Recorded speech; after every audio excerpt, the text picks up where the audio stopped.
ஒரு கார்த்திகை மாத கருக்கிருட்டு. செங்கல்பட்டிலிருந்து படப்பிடிப்பை முடித்துக்கொண்டு எம்ஜிஆர் அவர்கள் நடுநிசி 12 மணி வாக்கில் காரில் வந்து கொண்டிருக்கிறார். கண் விழித்தவாறே தனது காரில் எம்ஜிஆர் அவர்கள் வந்து கொண்டிருந்த பொழுது வழியில் போலீஸ் உடையில் நின்ற ஒருவரை பார்க்கிறார். எம்ஜிஆர் அவர்களின் கார் அவரை கடந்து செல்கின்ற போது எம்ஜிஆர் அவர்களின் நெஞ்சில் பொறி தட்டுகிறது. ஆள் நடமாட்டமே இல்லாத இந்த அர்த்த ராத்திரியில் அந்த போலீஸ்காரர் பஸ்ஸுக்காக காத்து நிற்கிறார் என்பதை எம்ஜிஆர் அவர்கள் புரிந்து கொள்கிறார். உடனே தனது டிரைவரிடம் காரை நிறுத்த சொல்கிறார் எம்ஜிஆர். கார் பின்னோக்கி வருகிறது. போலீஸ்காரரின் அருகில் காரை நிறுத்தி கதவை திறந்து ஏறுங்கள், எங்கே போக வேண்டும் என்கிறார் எம்ஜிஆர். பரவாயில்லை, நான் பஸ்ஸிலே வந்து விடுகிறேன் என்கிறார் அந்த போலீஸ்காரர். நேரமாகிவிட்டது, இனி இந்த ரூட்டில் பஸ் கிடையாது, ஏறிக்கொள்ளுங்கள் என்று எம்ஜிஆர் அவர்கள் வலுக்கட்டாயம் செய்ய போலீஸ்காரர் வேண்டா வெறுப்பாக ஏறுகிறார். காரின் உள்ளே லைட் போட்டு சாப்பிட்டீங்களா என்று கேட்டுக்கொண்டே தனது சீட்டுக்கு பின்னால் இருந்த பிஸ்கெட் பழங்களை எடுத்து கொடுக்கிறார் எம்ஜிஆர். இப்படி ஓசியில் பயணம் செய்வதே எனக்கு உடன்பாடில்லை. இன்னும் நீங்கள் உண்ண சொல்லி வேறு என்னை இழிவுபடுத்தாதீர்கள் என்று போலீஸ்காரர் மறுக்கிறார். எம்ஜிஆர் அவர்கள் பூரிக்கிறார். இருப்பவனிலிருந்து இல்லாதவன் வரை படித்து பதவியில் இருக்கும் எத்தனையோ பேர் எனக்கு அது வேண்டும் இது வேண்டும் என்று எம்ஜிஆர் அவர்களிடம் வேண்டியதை பெற்று செல்கிறார்கள். ஆனால் சாதாரண பொறுப்பில் இருக்கும் இந்த போலீஸ்காரரின் நேர்மை எம்ஜிஆர் அவர்களை மெய்சிலிர்க்க வைத்துவிட்டது.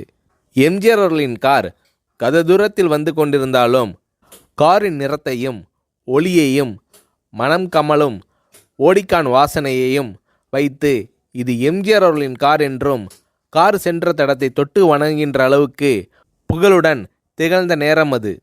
அரை மணி நேரம் கார் சென்று கொண்டிருக்கிறது.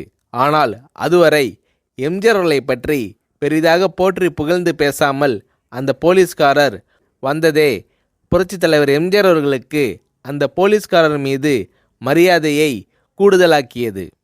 நான் தான் எம்ஜிஆர் என்கிறார் எம்ஜிஆர். கேள்விப்பட்டிருக்கிறேன் என்கிறார் அந்த போலீஸ்காரர். பொன்மனச்செம்மல் எம்ஜிஆர் அவர்களின் முகத்தில் கோபம் இல்லை, பதிலுக்கு பொன்முறுவல் மலர்கிறது. என் படங்களை பார்த்து இருக்கிறீர்களா என்று கேட்கிறார் எம்ஜிஆர். நான் சினிமாவே பார்ப்பதில்லை என்கிறார் அந்த போலீஸ்காரர். புரட்சித் தலைவர் எம்ஜிஆர் அவர்கள் இன்னும் பிரமிக்கிறார். இப்போது கார் சத்தத்தை தவிர ஒரே நிசப்தம். போலீஸ்காரர் தனது வீட்டிற்கு அரை கிலோமீட்டர் தூரத்திற்கு முன்பே காரை நிறுத்த சொல்லி இங்கேயே இறங்கிக் கொள்கிறேன் என்கிறார். ஏன், நீங்கள் குறிப்பிட்ட அந்த விலாசம் இன்னும் அரை கிலோமீட்டர் தூரம் இருக்கிறதே என்கிறார் எம்ஜிஆர். சாதாரண போலீஸ் உத்தியோகத்தில் இருக்கும் நான் காரில் வந்து இறங்கினால் என் வீட்டிற்கு அருகில் உள்ளவர்கள் என்னை தவறாக நினைத்து கொள்வார்கள். இதுவரை இப்படி நான் யார் காரிலும் ஓசியில் வந்து பழக்கமில்லை. நீங்கள் எவ்வளவு தூரம் செய்த உதவிக்கு நன்றி என்கிறார் அந்த போலீஸ்காரர். புரட்சித் தலைவர் எம்ஜிஆர் அவர்கள் அதற்கு மேல் எதுவும் பேசவில்லை.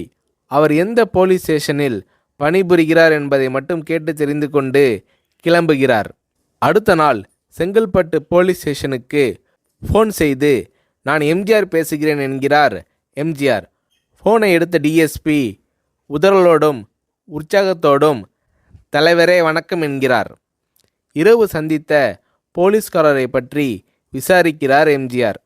அந்த டிஎஸ்பி சொல்கிறார், நீங்கள் குறிப்பிடும் அவர் இன்று விடுப்பில் இருக்கிறார். அவர் கையூட்டு வாங்காதவர், கடமை தவறாதவர், காவல்துறையின் நேர்மைக்கு இவரே இலக்கணம். வெற்றிலை பாக்கு, பீடி, சிகரெட் போன்ற போதை வஸ்துக்கள், நாடகம், சினிமா போன்ற பொழுதுபோக்கு அம்சங்களையெல்லாம் இவர் அறியாதவர். கல்யாண வயதில் உள்ள 3 பெண்களையும் கரை சேர்க்க முடியாமல் கஷ்டத்தில் இருக்கிறார் என்கின்ற விபரம் டிஎஸ்பியால் எம்ஜிஆர் அவர்களுக்கு சொல்லப்படுகிறது. அவரை நாளை என் தோட்டத்திற்கு வர சொல்லுங்கள் என்கிறார் எம்ஜிஆர். கேட்டுக்கொண்ட டிஎஸ்பி உங்களோடு ஃபோனில் ஆளுக்கு ஒரு வார்த்தை பேச இன்ஸ்பெக்டர், சப் இன்ஸ்பெக்டர் உட்பட எல்லோரும் ஆசைப்படுகிறார்கள்.